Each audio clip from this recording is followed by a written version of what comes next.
Hey there, it's Steve from Serious Keto, and in this video we are going to try out the Keto Bakes brand Best Ever Classic Bread.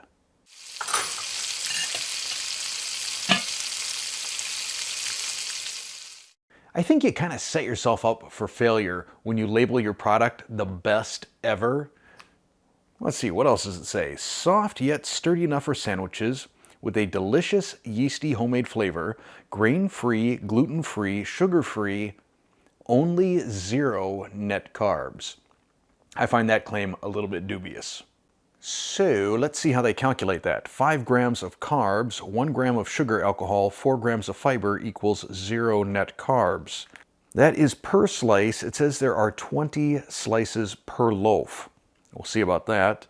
Ingredients: non-GMO blanched almond flour, organic psyllium husks, certified gluten-free oat fiber, non-GMO erythritol, Himalayan pink salt baking yeast, aluminum-free baking powder, xanthan gum, and pure stevia extract powder.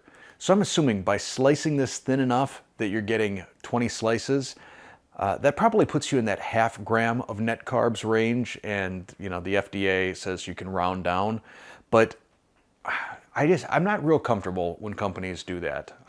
Let me just get that out in the open. To me, I think this is one of the reasons people mistrust net carbs. First off, I don't know that I'm going to get 20 slices out of an 8.5-inch loaf pan. Second, let's just call it what it is. You know, if it's a half gram of carbs, call it a half gram of carbs. But with that, let's go ahead and make this. Into a mixing bowl, we have 1.5 cups of egg white, 1 cup of water. It's foamy because I use the same measuring cup as the egg white, and a tablespoon of apple cider vinegar. Then we'll dump in our mix and use an electric mixer to combine.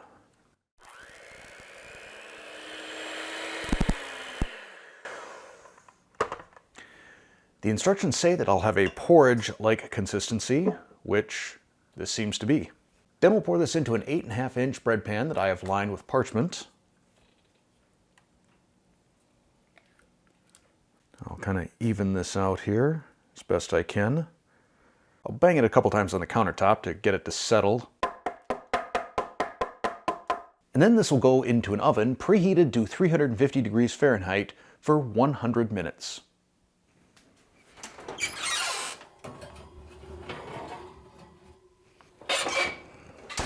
It's been 100 minutes. Let's get our bread.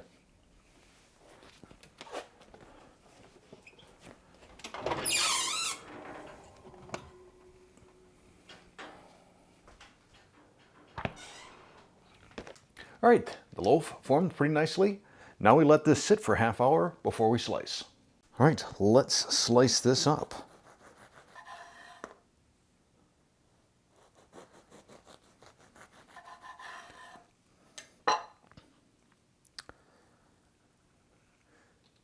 Still warm, a little moist. I don't know if I could have let this cook for another 5 minutes. It smells kind of bready.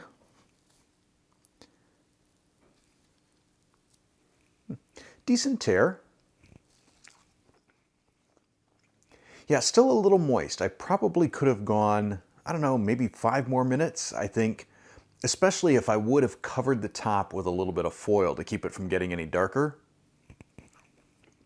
Definitely some oat flavor to this, which I like. It reminds me of one of the healthy breakfast cereals. Also, I think it's really the right amount of psyllium husk in here.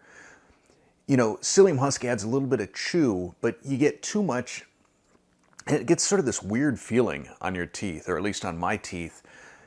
Almost a little bit like chewing on rubber or something like that. I think I'm going to make another slice and toast it and see how that goes. All right, toasted with butter.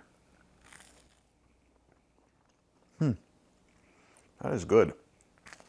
So here's my summary on the Keto Bakes Best Ever Keto Bread, or Classic Bread, whatever it's called. It's good. I put it right up there with their pizza crust and their burger buns. All three are very good. I didn't care so much for their cinnamon rolls, but this is a tasty bread. Is it as tasty as some of these store-bought breads that I've had, keto breads? No, but it's also gluten-free. The ingredients are clean, so that's a big plus. It was also incredibly easy to make. You know, there are some bread recipes out there, keto bread recipes on YouTube, that are also really, really good, maybe better, but they do require a fair bit of effort. This was kind of a breeze to make. I will say that I sort of measured out how many slices I think I could get from a loaf, and it was probably closer to 16 than the 20 that it says on the back of the package.